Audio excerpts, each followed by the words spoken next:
Bonjour à tous. Aujourd'hui, Phonophile se trouve à l'espace Vestrepain à Toulouse, en compagnie de Monsieur Leroy. Monsieur Leroy. Bonjour, donc Marc Leroy, je suis responsable de l'association CISIC pour la région Midi-Pyrénées. Donc c'est une association qui a été créée en 2002 par un petit groupe de personnes porteurs d'implants cochléaires qui se sont rencontrés sur Internet au départ. Puis très vite, en fait, nous avons décidé de créer une association et d'organiser des rencontres entre les gens.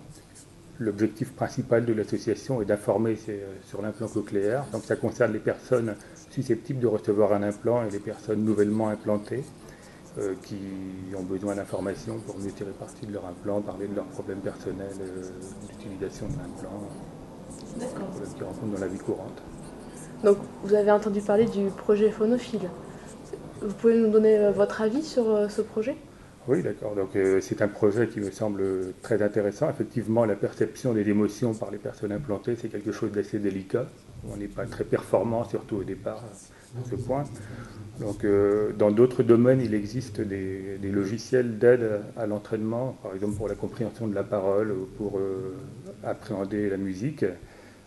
Jusqu'à présent, je ne connaissais rien dans le domaine de la reconnaissance des émotions, donc c'est un sujet qui me semble très intéressant.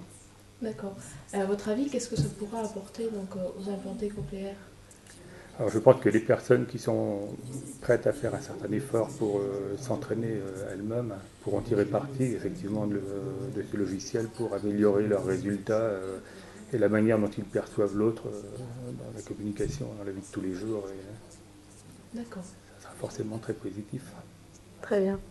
Bon, ben, merci Monsieur Leroy pour votre collaboration. Merci.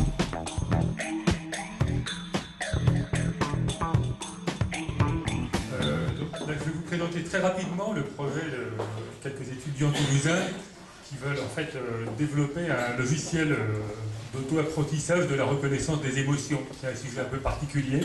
Donc, vous savez qu'avec l'implant, on a souvent du mal à reconnaître par exemple les voix d'hommes, les voix de femmes.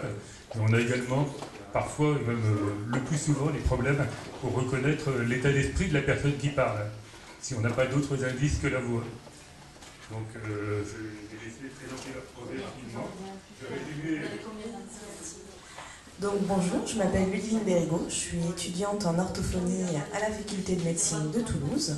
Et dans le cadre d'un mémoire, à vrai dire de deux mémoires, parce qu'on travaille en collaboration avec des étudiants du MIAGE, qui, désolé pour l'acronyme, à part le fait que c'est de l'informatique, je suis incapable de me souvenir de l'acronyme. Ça veut dire méthode informatique.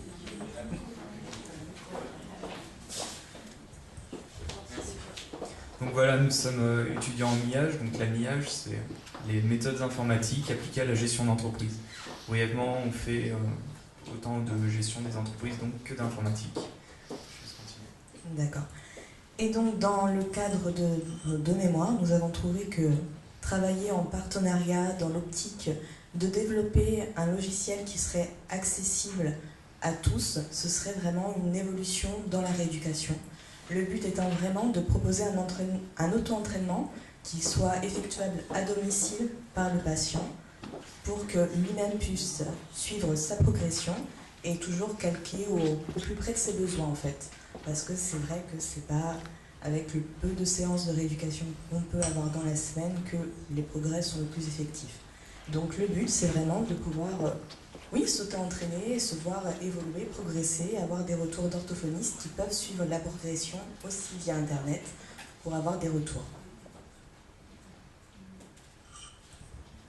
Donc, pour aller un petit peu plus loin dans la description de notre projet, en fait, ce projet se veut évolutif, c'est-à-dire que les exercices qui sont actuellement proposés, qui vont être proposés vont être suivis d'exercices toujours plus proches des besoins, donc des pathologies, des difficultés rencontrées par les personnes qui sont nouvellement implantées cochléaires.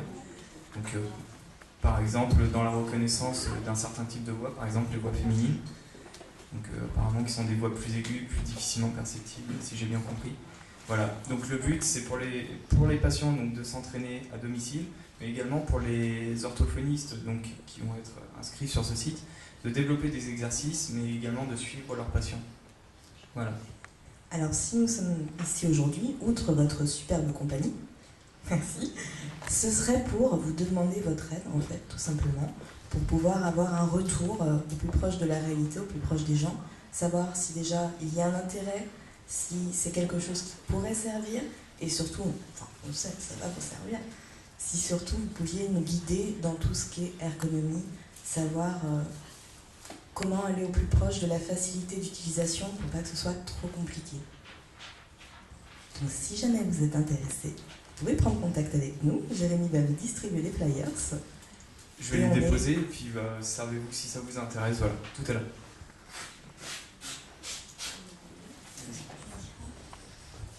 Et donc on va pas trop manger de votre temps, parce que je pense qu'il y a des débats qui vont suivre, c'est ça?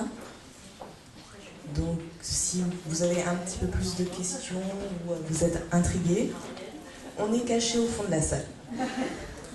Merci beaucoup.